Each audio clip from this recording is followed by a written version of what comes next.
Hello. Next project on this 72 Suburban C20 is replacing the fan. So 402 big block, it's got a flex fan in there. See this kind of fan that flexes? As it goes faster, it flattens it out, thereby supposedly saving horsepower. I'm not a fan of flex fans. If you look at the dyno data of horsepower, they drag actually quite a bit. And so to save power, I'm going to go to a clutch fan. The other thing though is for noise. As you get driving down the road, that goes faster and faster, that fan, and it's just loud. And I'm in my 50s now. Things like noise matter with my tinnitus. So to quiet this thing down, we're going with a flex fan. So here's what I bought. There's the actual flex, clutch itself. And the fan.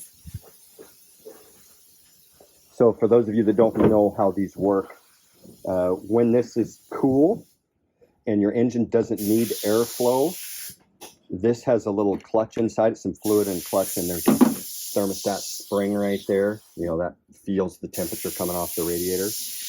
And so this will either engage or disengage, basically depending on the heat. Okay. So in other words, if you're stopped in traffic on a hot day, your engine needs airflow, things are getting hot, this will start to lock up more and turn that fan more. When you're driving down the road at 60 miles an hour, you're already getting airflow free coming through the radiator.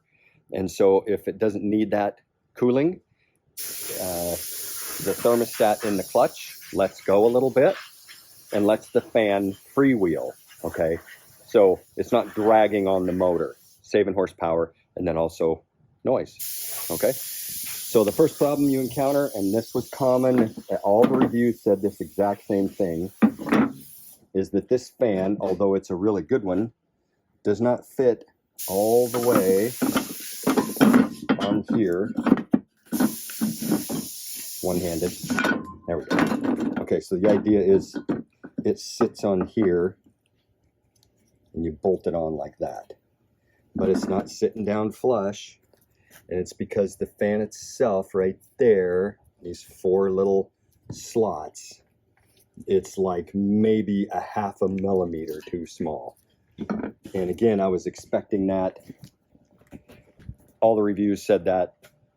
So what I'm going to do, Dremel tool, and just buzz out just enough to get that to sit down in there, and then we'll install it.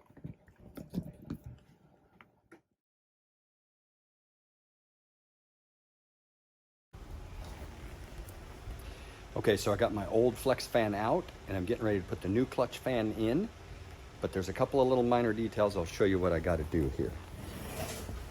So there's the old flex fan, there's the new clutch fan, and that's where it mates, right? That's where it gets installed, right in front of that water pump. Now here's the deal, a couple of super important things. The old fan had a spacer on it to get it out where it needed to be. The new fan doesn't need that. Okay, so in other words, this mating surface, we had a spacer out to there where the fan was. The new one, that's the mating surface, and there's already a space here. So this distance is fine the way it is. So I get to eliminate this. However, check this out. On the front of the pump, right there that goes in there, is that shaft. It's identical to that little shaft, okay? So in other words, the fan sat on there like that, and it fit in there perfectly, okay? But if you look at this, so we'll assume this is the front of the shaft, of the water pump shaft.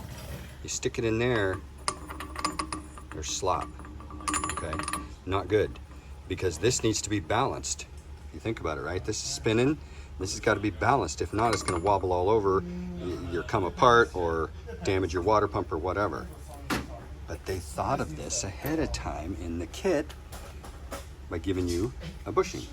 So that bushing goes in there, and then this goes right inside there.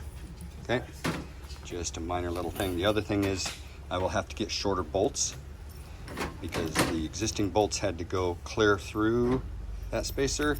The new ones do not need to, so I will go get shorter bolts. Fine thread, right hand thread. On to the next step.